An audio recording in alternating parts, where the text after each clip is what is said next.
Huyu ni rafiki mgeni mpya wa Sudi na juzi alitangaza kwamba nitasafiri na Sudi. Karibu Salasha. Vijana wako hapa? Vijana mko? Uongozi iko kwa vijana?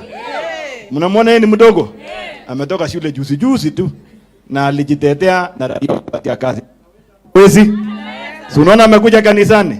Na yeyote ambaye anakanyaga Mungu, si Biblia inasema amebarikiwa? Karibu salimiana. Bwana Yesu asifiwe. Haleluya. Basi nataka kwanza nishukuru Bishop wa kanisa hili kwa kuwa na vision kubwa sana. Wakati Mheshimiwa Sudi aliniambia nikuje hapa, sikujua nakuja hapa nitapata watu wengi hapa. Unajua kama wewe ni mtu ambaye Mungu anaweza kubali ukwe na watu wengi, unakuanga ni wa baraka, unakuanga na grace fulani hapo. Sasa hiyo ni grace ya kuvuta watu kupeleka watu mbinguni. Sasa Mungu akaweza kusaidia. Mimi nikiwa hapa naitwa Peter Salasya.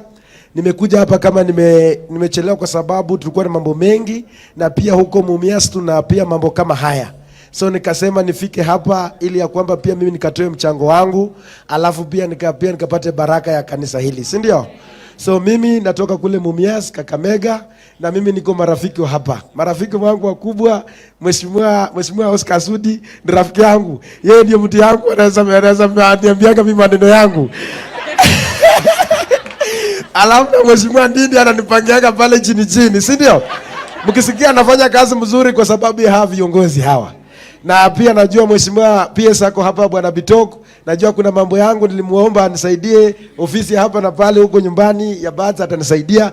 Lakini mimi nataka niwaambie wamama wenye wako hapa, mama ukizaa mtoto unapendanga huyo mtoto kabisa. Unamuombea asubuhi akuwe namna gani mpaka akuwe sawa sawa.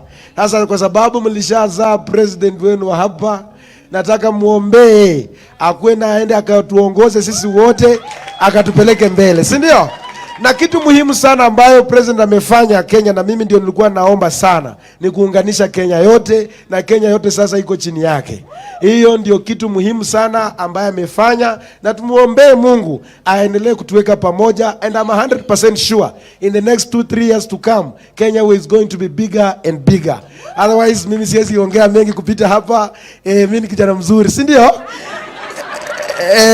Sasa nitatoa hapa mchango yangu ya shilingi 100,000. Asante Salasha.